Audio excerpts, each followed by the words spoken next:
अस्सलाम वालेकुम students. Last lecture में बच्चों हमने डिस्कस किया था Gauss's law. Gauss's law point charge के लिए हम कैसे ड्राइव करते हैं और गॉसेस लॉ हम मैनी चार्जेस के लिए किस तरीके से ड्राइव करते हैं, गॉसेस लॉ की डेरिवेशन क्या है, ये सारा कुछ हमने लास्ट लेक्चर में देखा था। आज के लेक्चर में बच्चों हम डिस्कस करेंगे applications of Gauss's law. Gauss's law कहाँ कहाँ पर यूज़ हो रहा है और किस तरीके से यूज़ हो रहा है, उसके एप्लीकेशंस क्या हैं, ये हम डिस्कस करेंगे आज। गॉसेस लॉ में जो सबसे पहली एप्लीकेशन हमने डिस्कस करनी है वो है field near infinite line of charge. पहले टॉपिक को समझते हैं। हमने फील्ड फाइंड आउट करनी है। कौन सी फील्ड फाइंड आउट करनी है? इलेक्ट्रिक फील्ड फाइंड आउट करनी है। कहाँ पर फाइंड आउट करनी है? Near infinite line of charge.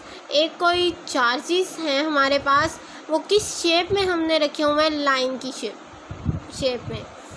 तो जब लाइन की शेप में हमने रखे हुए हैं, इट्स मीन हम यहाँ पर डिस्कस करेंगे लीनियर चार्ज डेंसिटी को, जो मैंने आपको पढ़ाई थी। वहाँ से क्यू की वैल्यू को निकाल के हम इसमें यूज़ करेंगे। ऑफ चार्जेस को ही हम यूज़ करेंगे। पॉजिटिव चार्ज हो सकते हैं, नेगेटिव चार्ज भी हो सकते हैं। तो सबसे पहले जो टॉपिक है हमारे पास, इससे हम डायग्राम बनाते हैं।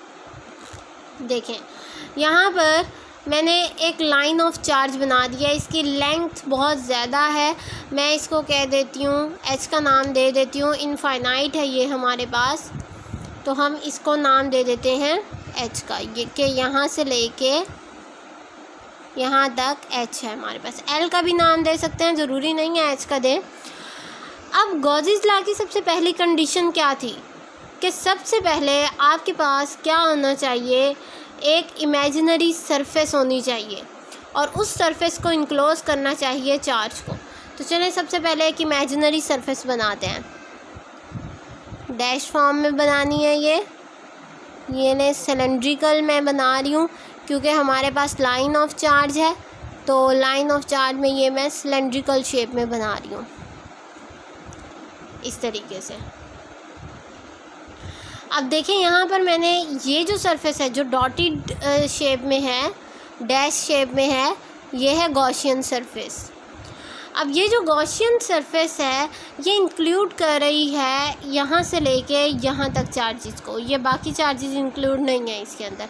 इसका मतलब है बाकी चार्जेस हमारे काम के नहीं है, हमने जस्ट इन चार्जेस को डिस्कस करना है।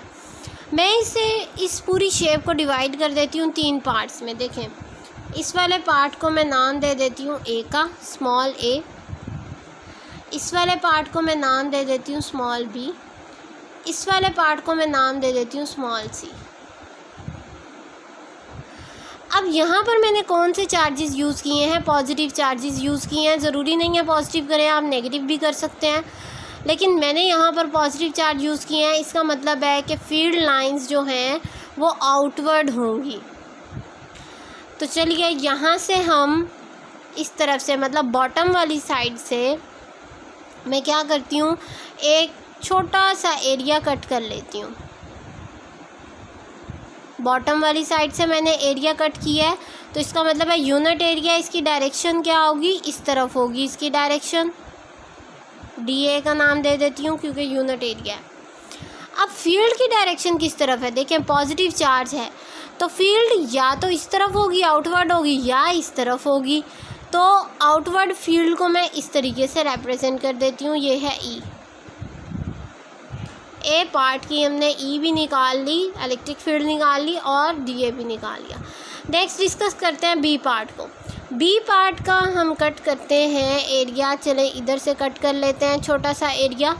अब फील्ड की डायरेक्शन तो अगेन आउटवर्ड ही रहेगी, ये है ई की डायरेक्शन, और एरिया मैंने लेफ़्ट साइड से कट किया है। इसका मतलब है डी ए की डायरेक्शन भी यही आएगी।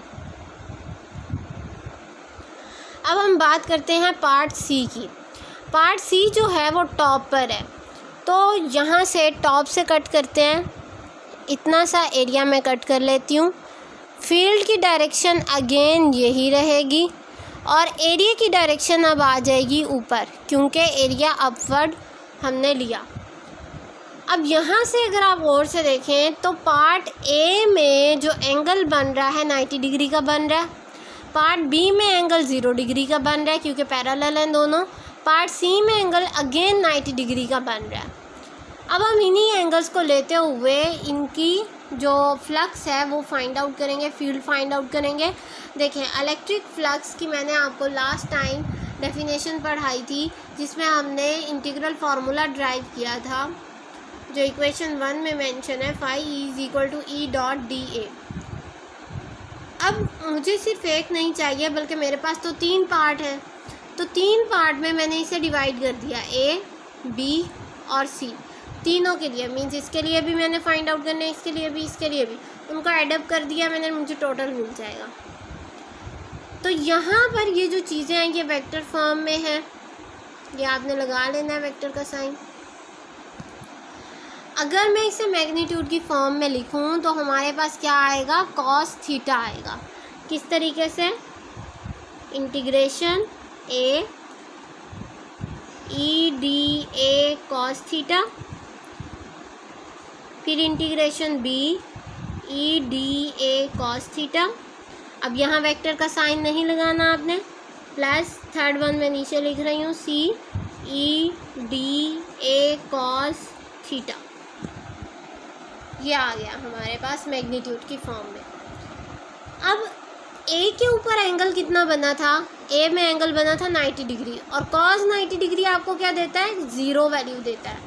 यहाँ आप मेंशन करेंगे कि cos 90 डिग्री = 0। तो आपका जो होगा इंटीग्रेशन A वाला वो था EdA cos 90 degree. cos 90 degree किसके इक्वल आ गया, 0। इट्स मीन ये वाला जो इंटीग्रेशन है ये आपका 0 हो चुका है, इसको हमने आगे यूज़ नहीं करना। आगे चलते हैं, बी पार्ट को देखते हैं। बी पार्ट में एंगल बन रहा है, दोनों चीज़ें पैरेलल हैं, तो एंगल बन रहा है 0 डिग्री। तो 0 डिग्री पुट करके देखते हैं, इंटीग्रेशन बी पार्ट अब हम ले रहे हैं, EdA cos 90 की जगह पुट करें थीटा की वैल्यू 0 डिग्री। cos 0 हमें क्या देता है, यहाँ पर आप मेंशन करेंगे साइड पर, cos 0 हमें 1 देता है। तो इट्स मीन ये 1 आ जाएगा, इसकी जगह पर 1 आ जाएगा। 1 EdA से मल्टीप्लाई करके आपको अगेन EdA ही देगा। It's mean integration of B = EdA। ये आ गया हमारे पास। अब हम सी पार्ट को डिस्कस करते हैं। सी पार्ट में देखें, अगेन 90 डिग्री का एंगल बन रहा था, इलेक्ट्रिक फील्ड इस तरफ है और एरिया अपवर्ड है, तो अगेन 90 डिग्री का एंगल बन रहा है। 90 डिग्री का एंगल अब हम किस में पुट करेंगे, इस सी वाली टर्म में।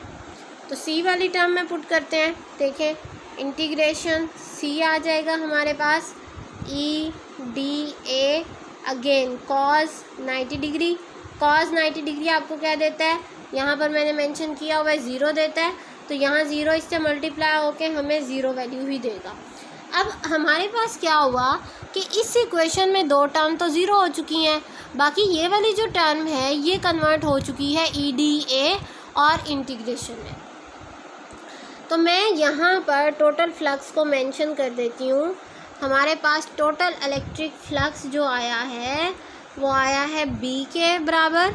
मीन्स जो B पार्ट है सिर्फ उसकी वजह से इलेक्ट्रिक फ्लक्स यहाँ पर हमें मिल रहा है, और वो हमारे पास आया है EdA। अब हम यहाँ पर देखते हैं, देखें शेप कौन सी है, लीनियर शेप है।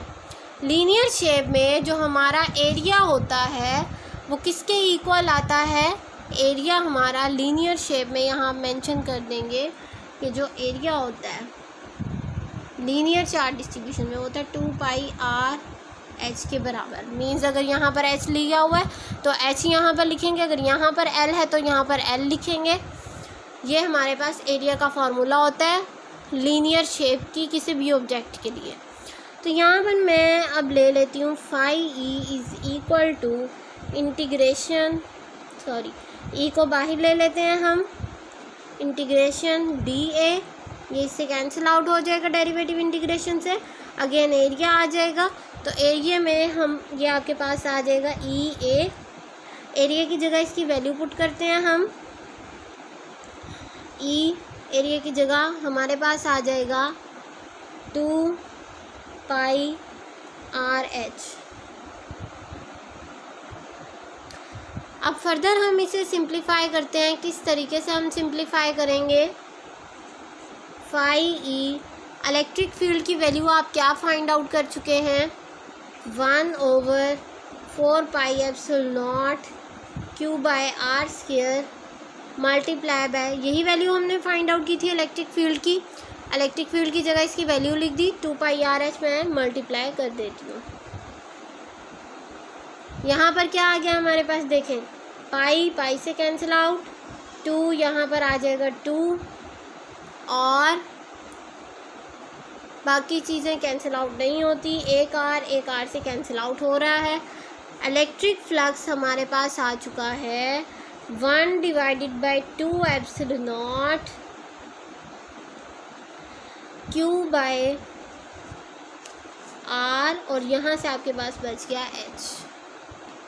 ये हमने फाइंड आउट कर लिया इलेक्ट्रिक फ्लक्स किसके लिए? For a linear charge distribution या इनफाइनाइट लाइन ऑफ चार्ज के लिए हमने ये इलेक्ट्रिक फ्लक्स फाइंड आउट कर लिया।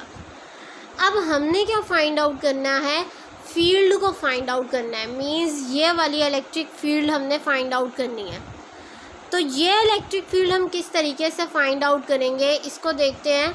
ये क्वेश्चन बेसिकली आपका 2 तरीके से आ सकता है। एक तो जो मैंने यहाँ पर लिखा हुआ है कि field near the infinite line of charge, direct आपसे फील्ड पूछी जा सकती है, मतलब इलेक्ट्रिक फील्ड। या दूसरा यहाँ पर मैंने आपको फाइंड आउट करवाया है इलेक्ट्रिक फ्लक्स। इलेक्ट्रिक फ्लक्स की वैल्यू आपके पास आई है ये, तो यहाँ पर आपके पास इलेक्ट्रिक फ्लक्स की वैल्यू भी पूछी जा सकती है, तो आपने ये वाली डेरिवेशन करनी होगी। अब हम नेक्स्ट करते हैं कि इलेक्ट्रिक फील्ड को कैसे फाइंड आउट करेंगे, जिसके लिए हम फार्मूला यूज़ करेंगे ये वाला। इसको मैं इक्वेशन बी का नाम दे रही हूँ। देखें, नेक्स्ट हमारे पास इक्वेशन आ गई है, इक्वेशन बी। यहाँ से अब हम फील्ड की वैल्यू फाइंड आउट करेंगे। इक्वेशन बी हमारे पास आई थी electric flux is equal to E 2 pi R H. ये ई हमने फाइंड आउट करना है। Electric flux according to the Gauss's law is equal to Q over epsilon not, और ये वाली वैल्यू हमारे पास एज इट इज़ आ जाएगी 2 पाई आर एच। ये वाली जो वैल्यू है इलेक्ट्रिक फील्ड की, ये हमने फाइंड आउट करनी है। थोड़ा सा इसे सिंप्लीफाई करते हैं कि ये चार्ज कौन सा है। मैंने आपको यहाँ पर जो डायग्राम बनवाई है यह है linear charge distribution. Linear charge distribution में आप चार्ज डेंसिटी किस तरीके से डिस्कस करते हैं? Lambda is equal to Q by L, ये आपकी होती है चार्ज डेंसिटी। तो अगर मुझे क्यू की वैल्यू निकालनी है तो ये आ जाएगा हमारे पास लैम्डा एल।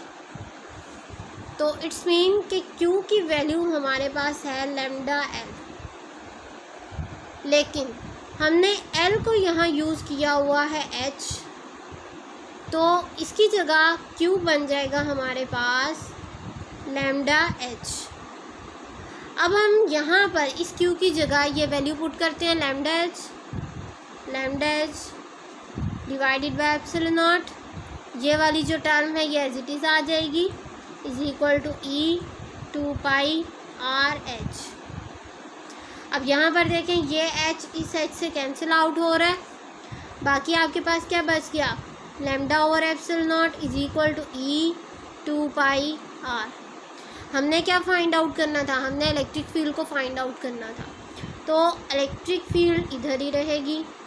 2 पाई आर का फैक्टर एक्स्ट्रा है, यहाँ से डिवाइड हो जाएगा lambda over epsilon not 2 pi are.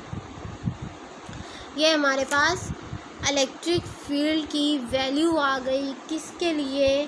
For a line charge distribution और for uh infinite line charge distribution. तो इस तरीके से ये जो क्वेश्चन है, अगर इलेक्ट्रिक फील्ड की वैल्यू आ जाए तो आपने यहाँ तक डेरिवेशन करनी है बेटा। अगर आपसे इलेक्ट्रिक फ्लक्स के बारे में पूछा जाए तो यहाँ तक आप डेरिवेशन करेंगे। दोनों चीज़ें हमने फाइंड आउट कर ली। नेक्स्ट में बच्चों हम डिस्कस करेंगे इनफाइनाइट शीट ऑफ चार्ज को, कि उसमें हम किस तरीके से फ्लक्स और फील्ड की वैल्यू गॉसेस लॉ को यूज़ करते हुए फाइंड आउट कर सकते हैं।